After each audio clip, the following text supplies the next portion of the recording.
नमस्कार दोस्तों, current affairs के इस सेशन में आज मैं आप लोगों के सामने दृष्टि घटना चक्र में दी नई शिक्षा नीति 2020 के बारे में बताऊंगा, जो कि परीक्षा की दृष्टि से बहुत ही इम्पोर्टेंट है। इसमें से कम 2 प्रश्न तो जरूर ही आएंगे। सरकार ने नई शिक्षा नीति लागू कर दी। देश में प्रथम शिक्षा नीति 1968 में जारी की गई थी, राष्ट्रीय शिक्षा नीति की। इसके बाद 1986 में दूसरी शिक्षा नीति जारी हुई। आप यहाँ देख सकते हैं 1968 1986 लास्ट के दोनों टर्म एक दूसरे के बिल्कुल अपोजिट है। याद करने की बिल्कुल तरीका है, 68 को आप पलट देंगे तो 86 हो जाएगा। उसके बाद 92 में इस 1986 की शिक्षा नीति में कुछ संशोधन किया गया था और नई राष्ट्रीय शिक्षा नीति 2020 को मंजूरी प्रदान की गई है, अब कर दी गई है। 19 जुलाई 2020 को केंद्र सरकार द्वारा राष्ट्रीय शिक्षा नीति 2020 को मंजूरी प्रदान कर दी गई। यह शिक्षा नीति 3 से 18 वर्ष के सभी बच्चों के लिए पाठ्य चर्चा और शिक्षण शास्त्रीय आधार पर 5+3+3+4 की नई व्यवस्था की बात की गई है। इस संदर्भ में वर्तमान में 10+2 की व्यवस्था लागू है। वर्तमान में इसमें 10+2 की व्यवस्था लागू है। इसमें आधारभूत 5 वर्ष होंगे, प्रारंभिक 3 वर्ष प्रारंभिक के, 3 वर्ष मध्य के और 4 वर्ष माध्यमिक में विभाजित किया गया है। इस आधारभूत चरणों में 3 वर्ष को बच्चों को आंगनवाड़ी, प्री स्कूल, बालिका में रखा जाएगा। यहाँ पर 6 वर्ष का बच्चा जब होगा तब उसको क्लास 1 में प्रवेश मिलेगा। अगले 2 वर्षों को क्लास 2 की परीक्षा पूर्ण हो जाएगी। प्रारंभिक चरण 3 वर्ष से कक्षा 3 से 5 तक की पढ़ाई होगी। मध्य चरण 3 वर्ष 6 से 8 तक की पढ़ाई होगी, 11 से 14 वर्ष बच्चे की उम्र हो जाएगी। और माध्यमिक चरण 4 वर्ष की पढ़ाई होगी, जिसमें 9 से 12 की पढ़ाई होगी, बच्चा 14 से 18 वर्ष का हो जाएगा। अब यहाँ परीक्षा हमारी थोड़ी सी कठिन हो जाएगी, क्योंकि यहाँ पर लड़के छात्र को इंटर पास करने में 18 वर्ष लग रहे हैं। एनडीए की परीक्षा का समय 17.5 वर्ष से स्टार्ट हो जाता है, तो अब यहाँ बच्चों को और अधिक मेहनत करना पड़ेगा शुरू से ही। अब हम आते हैं इस शिक्षा नीति के और अगले पहलू पे। बाल अवस्था की देखभाल के लिए इसमें बुनियादी ज़रूरतों के लिए बच्चों को व्यवस्था की गई है, आंगनवाड़ी वगैरह इसमें है। वर्ष 2030 तक प्री से जो इसमें देखिए मुख्य बिंदु क्या है, जो आज बच्चों का जो प्राइमरी सेक्शन से बच्चे 100 मान लीजिए 100 बच्चे एनरोल्ड होते हैं, तो जूनियर सेक्शन में 100 का 90 हो जाते हैं और माध्यमिक में 90 का 80 हो जाते हैं। और जैसे उच्च में पहुंचते हैं, उच्चतर माध्यमिक में पहुंचते हैं, वो धीरे धीरे बच्चों का धीरे धीरे रेशियो कम होता जाता है। तो इस चीज़ पर सरकार ने ध्यान दिया है कि सरकार का कहना है 2030 तक प्री स्कूल माध्यमिक 100% के सकल नामांकन का लक्ष्य प्राप्त करने का रखा गया है। विद्यार्थियों को माध्यमिक स्तर पर विषयों का चयन करने का विकल्प दिया गया है, जहां तक संभव हो सके ग्रेड 5 तक। और यानी कि यहाँ पे मातृभाषा, घरेलू भाषा जो हमारी होती है, यानी क्लास 8 तक के बच्चों को घरेलू भाषा में शिक्षा देने, 5 तक तो अनिवार्य कर दिया गया है और 8 तक की भी घरेलू भाषाओं में शिक्षा, मातृभाषा शिक्षा देने की बात कही गई है। यह व्यवस्था निजी और सार्वजनिक दोनों क्षेत्रों में लागू होगी। त्रिभाषी फार्मूला लागू किया गया, हालांकि इसको लचीला किया गया। कोई भी राज्य पर जबरदस्ती किसी भाषा को पढ़ाने के लिए थोपा नहीं गया है, लेकिन फिर भी त्रिभाषी फार्मूला लगाया गया है। ग्रेड 10 और ग्रेड 12 में बोर्ड परीक्षाएं जारी रहेंगी।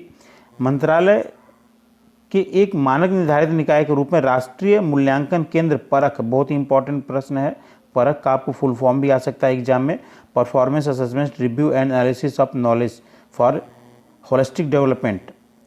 परख यानी कि मानक निर्धारक निकाय के रूप में एक राष्ट्रीय मूल्यांकन केंद्र परख की स्थापना की जाएगी, प्रस्ताव किया गया। सभी लड़कियों और साथ ही ट्रांसजेंडर छात्रों के लिए एक जेंडर समावेशी निधि का भी गठन किया गया है, जेंडर इंक्लूसिव फंड का गठन किया गया है। उच्चतर शिक्षा व्यवस्था के तहत शोध को बढ़ावा देने के लिए राष्ट्रीय अनुसंधान फाउंडेशन एनआरएफ की बात की जाएगी।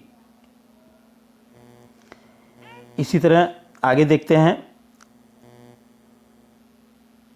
उच्च शिक्षा में सकल नामांकन अनुपात 2018 में 26.3% से बढ़कर 2035 में 50% करने का अनुमान रखा गया है। स्नातक उपाधि 3 या 4 वर्ष की अवधि होगी। इसमें देखिए सबसे महत्वपूर्ण बात यहाँ पे दिया गया है कि अभी हम बीए में जब स्नातक को एडमिशन लेते हैं, तो जब तक हम 3 साल पूरा नहीं कर लेते हैं, तब तक हमारे वो 3 साल का तब तक हमारे बीच के 2 सालों का कोई वैल्यू नहीं होता है, जब तक हम 3 साल नहीं पूरा। यहाँ पर लेकिन इस बार कुछ नया लाया गया है। इसमें आप देखेंगे कि अगर आप पहला साल पूरा करते हैं तो आपको सर्टिफिकेट का कोर्स दिया जाएगा, और आप दूसरा साल पूरा करते हैं तो आपको डिप्लोमा का दिया जाएगा। जब आप 3 वर्ष का पूरा कर लेंगे तो आपको स्नातक की डिग्री प्रदान की जाएगी, और चौथा वर्ष स्नातक कार्यक्रम में बहु विषयक शिक्षा में बढ़ावा दिया जाएगा। पीएचडी या तो स्नातक की डिग्री के बाद होगा या 4 वर्ष के शोध के बाद स्नातक डिग्री अनिवार्य होगी। एमफिल का कार्यक्रम पूरी तरह से बंद कर दिया गया है। विश्व के शीर्ष विद्यालयों को, जो विश्व के बड़े बड़े विद्यालय हैं, उनको भारत में आकर के अपने ब्रांचेस खोलने की, अपनी शाखाएं खोलने की अनुमति प्रदान की गई है। वर्तमान में भारतीय अनुसंधान और नवाचार निवेश जीडीपी में केवल 0.69% है, जबकि संयुक्त राज्य अमेरिका में 2.8% है, इजराइल में 4.3% है। ध्यान देने वाली बात है यहाँ पे। भारतीय उच्च शिक्षा आयोग 4 स्वतंत्र ढांचे, बहुत ही इंपॉर्टेंट प्रश्न आप यहाँ पे देखेंगे। राष्ट्रीय प्रत्यानयन परिषद, उच्चतर शिक्षा अनुदान परिषद, सामान्य शिक्षा परिषद, ये बहुत ही इंपॉर्टेंट है, इनको आप देख लीजिएगा, इनको शामिल किया गया है। साथ ही राष्ट्रीय उच्चतर शिक्षा विनियामक परिषद और राष्ट्रीय प्रत्यानयन परिषद एनसी और सामान्य शिक्षा परिषद, यह एक निकाय के रूप में दिए गए हैं। यहाँ पे HECI स्वयं इन चारों अंगों के विवाद का निपटारा करेगा। HECI higher education commission of India निपटारा करेगा। जानकार हो कि भारतीय भाषाओं के समुचित ध्यान, भारत की जो विविधताओं का देश कहा गया है, भारत की भाषाओं पर समुचित ध्यान न देने के कारण 50 वर्षों में 220 से अधिक भाषाएं खो चुकी हैं, जबकि यूनेस्को ने 197 भारतीय भाषाओं को लुप्त प्राय घोषित किया गया है। अनुवाद एवं विवेचना के संबंधित Indian institute of translation interpretation and interpretation की स्थापना की जाएगी। प्रौद्योगिकी के उपयोग और विचार से मुक्त आदान प्रदान को एक मंच प्रदान करने के लिए एक स्वतंत्र निकाय के रूप में राष्ट्रीय शैक्षिक प्रौद्योगिकी मंच, national education technology forum NETF का निर्माण किया जाएगा। यह यूपीपीसीएस 2020 की परीक्षा के लिए बहुत ही इंपॉर्टेंट है। आप समझ लिए कि इस सेक्शन से जरूर 2 प्रश्न जरूर आएंगे। राष्ट्रीय शिक्षा नीति बहुत ही चर्चा का विषय रहा है और इससे प्रश्न आना स्वाभाविक से बनता है। यह नीति केंद्रीय सलाहकार board, central advisory board of education CABE के सशक्तिकरण की अनुशंसा करती है।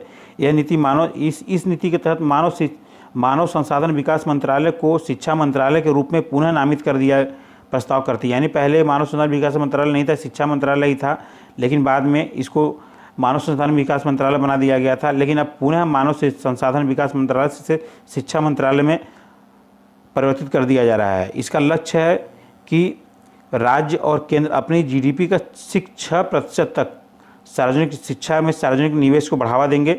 यह बहुत ही महत्वपूर्ण फैसला है। 6% बहुत होता है। अगर 6% GDP का सरकारी में निवेश करने लगेगी तो हमारे शिक्षा व्यवस्था के जो बुनियादी ढांचाएँ हैं छात्रों तक बहुत ही आसानी से पहुंच जाएंगी। और इस शिक्षा नीति के निर्माण में की अध्यक्षता हमारे वैज्ञानिक के कस्तूरी रंगन के अध्यक्षता में एक समिति गठित की गई थी। इस समिति ने 31 मई 2019 को राष्ट्रीय शिक्षा नीति का मसौदा मंत्रालय को सौंप दिया था, जिसे सरकार द्वारा लोगों के सुझाव के लिए सार्वजनिक कर दिया गया था। यह शिक्षा नीति एक अपने आप में माइलस्टोन, मील का पत्थर है।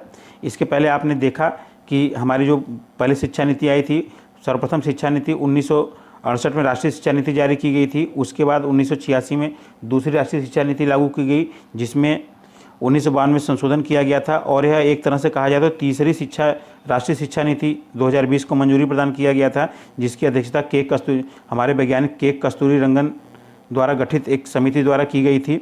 इसमें जो भी परिवर्तन किए गए हैं वो आपको बता दिया गया है। ये बहुत ही परीक्षा की दृष्टि से बहुत ही महत्वपूर्ण है। इसमें जो भी प्रश्न बनते हैं, कम से कम 2 प्रश्न आपके प्री एग्जाम में जरूर आएंगे और आने वाली आगामी परीक्षाओं के लिए भी महत्वपूर्ण है। मेंस में यह एक निबंध का बहुत ही अच्छा विषय बनता है। जो भी बच्चे मेंस दे रहे हों वो इस निबंध के लिए इसको तैयार कर राष्ट्रीय शिक्षा नीति को अवश्य तैयार कर लें। यह कि बहुत ही महत्वपूर्ण एक टॉपिक है। अगर आपको दोस्तों अगर वीडियो पसंद आए तो वीडियो को लाइक कर दीजिएगा और चैनल को सब्सक्राइब जरूर कर दीजिएगा। बेल आइकॉन को प्रेस कर दीजिएगा, जिससे आने वाले समय में जो भी वीडियो अपलोड किया जाएगा उसका तुरंत आपको सूचना मिलेगी। धन्यवाद दोस्तों।